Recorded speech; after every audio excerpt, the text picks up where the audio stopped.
Guys स्वागत है आपका मनी फ्लो ट्रेडिंग चैनल पर। तो बात करेंगे बीटीएसटी के बारे में कि भाई कल के लिए क्या किस तरीके का प्लान बन सकता है, क्या मार्केट में नजर आ रहा है जिसके ब्याह पर आप कोई भी पोजीशन कैरी कर सकते हैं, क्या किस तरीके का स्ट्रक्चर निफ्टी कल के लिए बना करके जा रहा है, क्या किस तरीके का हैंडओवर यूएस मार्केट से कल रात को देखने को मिला और आज किस तरीके की न्यूज़ यहाँ पर एक तरीके से कह सकते हैं लाइन अप है, क्योंकि एक बड़ा डेटा आने वाला है जिसकी वजह से यूएस मार्केट में काफ़ी हलचल आज शाम को देखने को मिल सकती है। अपनी गिफ्ट निफ्टी में भी वही हलचल देखने को मिल सकती है। तो सारी चीज़ हम इस वीडियो में डिस्कस करने वाले हैं, क्या किस तरीके की पोजीशन हम कैरी फॉरवर्ड कर सकते हैं। ठीक है, तो वीडियो को पूरा समझिएगा और पूरा देखिएगा। ओके, जिससे क्या होगा, देखिए मैं इतना एनालिसिस करता हूं, क्या किस तरीके की न्यूज़ है, क्या लाइनअप है, पूरा आपको कह सकते हैं कि आपको पूरा मार्केट के साथ रहना पड़ता है। तो थोड़ा सा प्यार दिखाइए, वीडियो को पूरा देखिए, वीडियो को लाइक कीजिए, बस यही चाहता हूँ। और एक और चीज़, अगर आप मेरे चैनल पर नए हैं तो आपसे रिक्वेस्ट है, क्या करेंगे आप चैनल को सब्सक्राइब करेंगे, साथ के साथ बेल आइकन को प्रेस करना नहीं भूलेंगे, जिससे क्या होगा कि जो भी वीडियो मैं अपलोड करूँगा आप तुरंत जाकर के देख पाएंगे और अपनी स्ट्रैटेजी बना पाएंगे। एक चीज याद रखिएगा, अगर आप मेरे व्यू पर प्लान करें तो आपको एक चीज पता होनी चाहिए कि I am not SEBI registered, मैं सेबी रजिस्टर्ड नहीं हूं। तो प्लान करने से पहले अपने फाइनेंशियल एडवाइजर से एडवाइस जरूर कीजिएगा। ओके, चलिए आते हैं फटाफट से और समझने की कोशिश करते हैं। तो लास्ट डे की बीटीएसटी की बात करते हैं, क्या किस तरीके का मार्केट ने स्ट्रक्चर बनाया तो हम क्या लेकर के गए।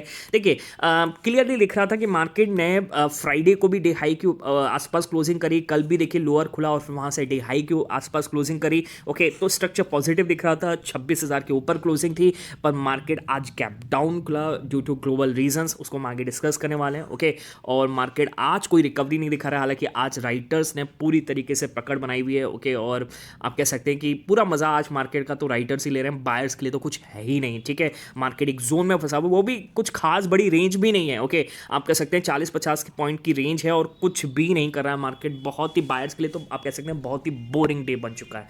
ठीक है, बात समझ में आ रही है। ओके, तो इंट्राडे में भी कुछ खास प्लान नहीं हुआ है, मार्केट टफ हो रहा है। ठीक है, और कुछ दिनों से एक मार्केट रेंज में फंसा हुआ है जिसको हम आगे डिस्कस करेंगे। ओके, तो ये अपने मार्केट का हाल है, कुछ भी नहीं है अपने मार्केट में आज तो, बिल्कुल भी नहीं है। ओके, सिर्फ देखा है और कुछ भी नहीं किया है, कुछ कर भी नहीं सकते। तो मार्केट में कुछ खास आज देखने को फिलहाल इंडेक्स लेवल पर तो नहीं दिखा है। ठीक है, तो ये अपने मार्केट का हाल है। ओके, अब मैं आपको एक और पिक दिखाता हूं, बीटीसी यूएसडी। देखिए इसको समझने की कोशिश कीजिएगा, इसको किसी भी बीटीएससी से मतलब नहीं। ओके, इसमें मूव आता है और अपना इंडिकेटर क्या फर्स्ट क्लास मूव कैप्चर करता है। सबसे पहले तो मैं आपको अपने इंडिकेटर का सिग्नल दिखाता हूं। देखिए लेफ्ट हैंड साइड पर आपको पिक दिख रहा होगा, इसमें सिग्नल आता है और देखिएगा जब बड़ी कैंडल जो रेड बनी है उससे पहले 2-3 कैंडल पहले ही सिग्नल सेल साइड का आ जाता है और लगभग आप कह सकते हैं कि 89-100 के 89-200 300 के अप्रॉक्स वो सिग्नल आता है और वहां से मूव देखिए ये तोड़ देता है। मतलब एक तरीके से आप समझ के चलिएगा लगभग 86,000 तक का मूव देखने को मिला। ठीक है,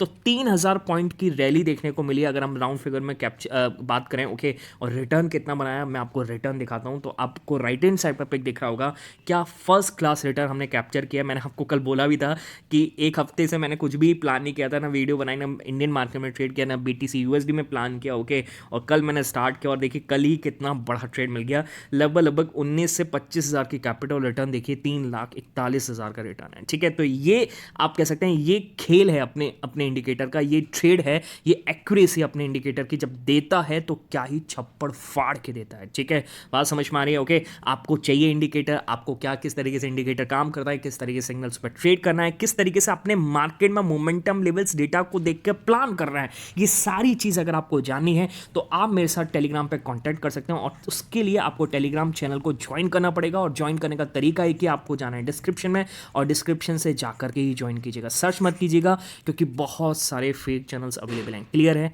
बात समझ में आ गई। ओके, चलिए आगे बढ़ते हैं, समझते हैं क्या किस तरीके की बीटीएसटी कैरी करने हैं। हालांकि देखें निफ्टी डे लो के अप्रॉक्स 870-875 के आसपास है, क्रूशियल लेवल को तोड़ता हुआ नजर आ रहा है। ठीक है, चलिए सबसे पहले तो डिस्कस करेंगे यहां पर यूएस मार्केट के बारे में। देखिए यूएस मार्केट कल रात को क्या किए, देखिए यूएस मार्केट में मैं आपको बता रहा था, जैसे कल भी बोला था, परसों तो कोई वीडियो नहीं बनाई, मैं काफ़ी दिनों से बोल रहा हूं कि वहां पर एक मतलब आप समझ के चलिए किसी चीज़ का इंतजार हो रहा है और साथ ही एआई स्टॉक्स में वहां पर अनवाइंडिंग देखने को मिल रही है। ठीक है, तो कल भी वैसा ही देखने को मिला, डाउ जोन्स एक टाइम पर 300 पॉइंट 200-250 पॉइंट के आसपास एबअप था, फिर वहां से 300 पॉइंट का डिक्लाइन हुआ, फिर जाकर के फ्लैट के आसपास क्लोज होता हुआ नजर आया, कुछ खास नहीं चला।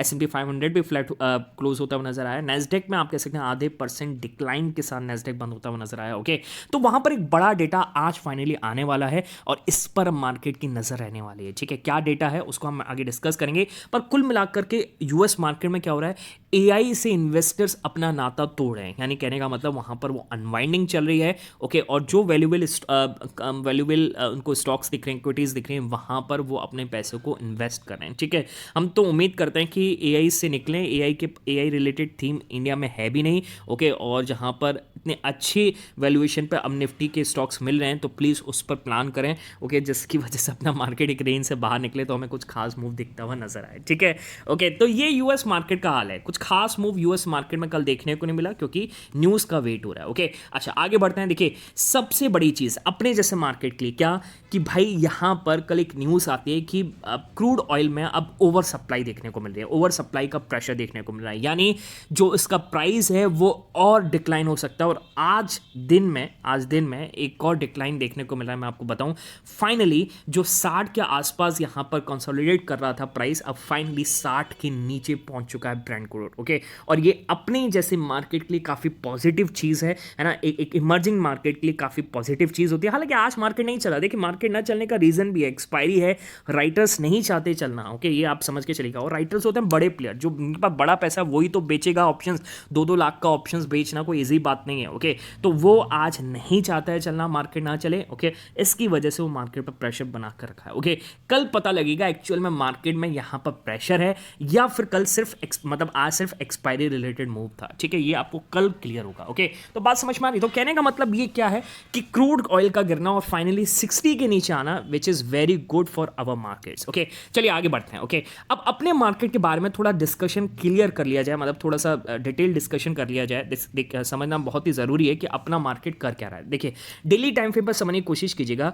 अपना मार्केट काफ़ी टाइम से आप अगर आप देखेंगे, मैं इस लेवल को नीचे ले आता हूँ लगभग यहाँ के आसपास, और एक और लेवल मैं यहाँ पर क्रिएट कर लेता हूँ। समझने की कोशिश कीजिएगा, यहाँ पर क्लोन कर लेते हैं और ये, हाँ ठीक है, लगभग 26,000, इसको थोड़ा सा ऊपर 26,250 के आसपास। ठीक है, तो 26,000 से 250 पॉइंट ऊपर और 250 पॉइंट नीचे, इसी के बीच में निफ्टी काफ़ी टाइम से फंसा हुआ है। ओके, ये कैंडल अगर मैं आपको दिखाऊं, इस कैंडल में 12 नवंबर का कैंडल है और ये आज हम 16 दिसंबर, लगभग 1 महीना हो गया हम इस जोन में फंसे हुए, हम चलने को तैयार ही नहीं है। ठीक, जिसकी वजह से क्या हो रहा है, मार्केट काफ़ी ज़्यादा बोरिंग हो रहा है। देखिए, एक साइड रैली आती है तभी बायर्स को अच्छा मूव मिलता है। ठीक है, हालांकि कुछ पॉइंट के मूव हमने इधर भी बनाए हैं, कुछ पॉइंट के मूव हमने इधर भी बनाया है, पर बड़ा मूव जो होता है ना 70-80 पॉइंट एक ही दिन में चलना, जैसे ये एक कैंडल बनी थी जिसमें हमने फर्स्ट क्लास ट्रेड कैप्चर किए थे, लगभग एक ही दिन में 3 से 4 ट्रेड कैप्चर किए थे। ठीक है, तो कहने का मतलब क्या है कि हमें एक बड़ा मूव चाहिए। ओके, बड़ा मूव का मतलब इस रेंज से मार्केट बाहर आए। ओके,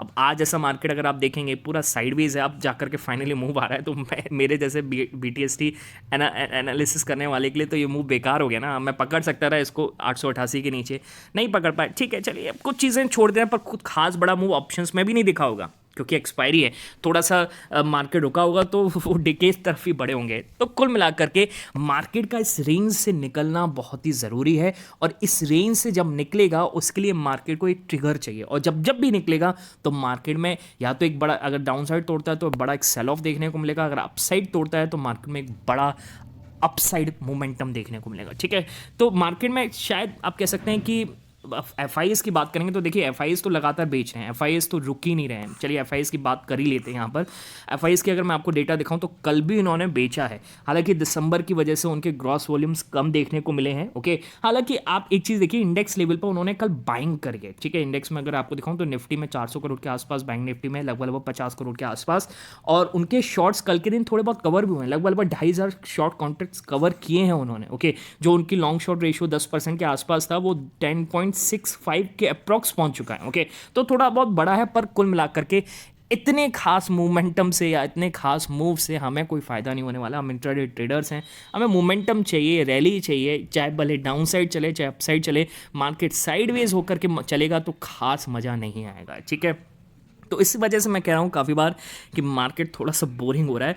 और बीटीएसटी की बात करें तो वो भी बहुत ज़्यादा टफ हो रही है। ठीक है, चलिए आगे डिस्कस करते हैं। ये भी एक फेज़ है, देखिए समझने की कोशिश कीजिएगा, ये भी मार्केट का फेज़ है और ये फेज़ भी बीतेगा। और जब देखिए जब मार्केट में मोमेंटम आएगा अपसाइड, अगर मैं बात करूँ तो अब कल आईसीआईसी जो बैंक है उसने भी यहाँ पर निफ्टी का टारगेट दिया है कि 2026 में आप निफ्टी को 30,000 के अप्रॉक्स देखेंगे। ठीक है, उनका तो टारगेट ये है कि 2030 में आप 90,000 के अप्रॉक्स देखेंगे। ओके, तो ऐसे टारगेट मिल रहे हैं। अब आप सोच के चलिए कि क्या कर सकता है अपना मार्केट। बस ये टाइम है, टाइम करेक्शन कह सकते हैं, टाइम पास कह सकते हैं, पर बोरिंग टाइम है। ठीक है, बात समझ में आ गई। अब हमें क्या प्लान करना चाहिए, कल के लिए हम क्या प्लान करें? तो देखिए कल मार्केट के लिए एक बड़ा ट्रिगर है। ओके, उसके बारे में बात कर लेते हैं फटाफट से। देखिए कल यूएस मार्केट मतलब आज शाम को एक बड़ा ट्रिगर क्या है, जॉब्स डेटा। यूएस मार्केट में आज जॉब्स डेटा आना है और जॉब्स डेटा काफ़ी इंपॉर्टेंट है क्योंकि काफ़ी टाइम बाद आ रहा है। ओके, जो वो कह सकते हैं आप, जो एक वो लगा था, जो एक शटडाउन लगा था, उसके बाद ये डेटा आ रहा है। और इसमें जो एक्चुअल जो फोरकास्टेड है उसकी मैं बात करूँ, उस फोरकास्टेड लगभग 4.4% के आसपास है। ओके, और जब ये डेटा आज आएगा तो यूएस मार्केट काफ़ी वॉलेटाइल हो सकता है। और यूएस मार्केट की पोजिशनिंग अगर आप देखेंगे, फ्यूचर्स में आपको एक बार दिखा देता हूँ, फ्यूचर्स आपको नेगेटिव साइड पर ही दिख रहे हैं। ठीक है, और जिसकी वजह से क्या हो रहा है, अपना मार्केट भी नेगेटिव साइड पर आपको ट्रेड करते हुए नजर आ रहा है। नैस्डैक फ्यूचर्स देखिए आधे % के आसपास दबाव में। ओके, सबसे ज़्यादा तो यही देखने को मिल रहा है। ओके, तो कहीं ना कहीं और मार्केट की क्लोजिंग भी अब 25,900 के नीचे हो रही है, जो कि यहाँ पर 900-940 के आसपास 20 डेमा यहाँ पर अलाइन था। अब मार्केट अगर उसके नीचे क्लोजिंग करता है तो ये मेरे हिसाब से अच्छा नहीं है। और हमें भी उस, देखिए हम तो इंट्राडे ट्रेडर हैं। ओके, अच्छा है अच्छा नहीं है, हमारे लिए पैसा बनना चाहिए, चाहे डाउन साइड बने चाहे अप साइड। ओके, तो मेरे हिसाब से अगर आप कोई भी पोजीशन कैरी कर रहे हैं तो पहली चीज़ कम क्वांटिटी के साथ कीजिएगा, क्योंकि मार्केट प्रिडिक्ट करना अब थोड़ा टफ हो रहा है, क्योंकि मार्केट ऐसे फेस में पहुंच रहा है और ये फेस आता है 6 महीने 4 महीने के बाद ऐसा फेस आता है, वही फेस आ रहा है दोबारा से। तो मेरे हिसाब से अगर आपको कोई भी प्लान करना है तो कम क्वांटिटी के साथ कीजिएगा। और अगर निफ्टी की क्लोजिंग यहाँ से 25,880 के नीचे होती है तो यहाँ से हम गैप डाउन का प्लान कर सकते हैं। ओके, और अगर निफ्टी क्लोजिंग यहाँ से फिर से 25,970 980 के ऊपर अगर होती है तो हम यहाँ से गैप अप का भी प्लान कर सकते हैं। ठीक है, हम दोनों प्लान कर सकते हैं। ओके, पर देखते हैं मार्केट क्लोजिंग कहाँ होती है। मेरे हिसाब से मार्केट को चलने नहीं देंगे 860 पे, भले दिख रहा हूँ, मुझे लगता है कि 25,900 के आसपास ही मार्केट को क्लोज कराने की कोशिश हो सकती है। हो सकता है 850 के शेडर में क्लोज कराने की कोशिश हो। ठीक है, बाकी मैं क्या ले रहा हूँ, डे एंड पर मैं अपना टेलीग्राम चैनल पर इन्फॉर्म कर दूंगा। ओके, 3:15 3:20 के आसपास, तो आप डिस्क्रिप्शन से जा करके ज्वाइन कर सकते हैं। क्लियर है, बात समझ में आ गई? चलिए मिलेंगे नेक्स्ट वीडियो में, तब तक के लिए बाय बाय, टेक केयर।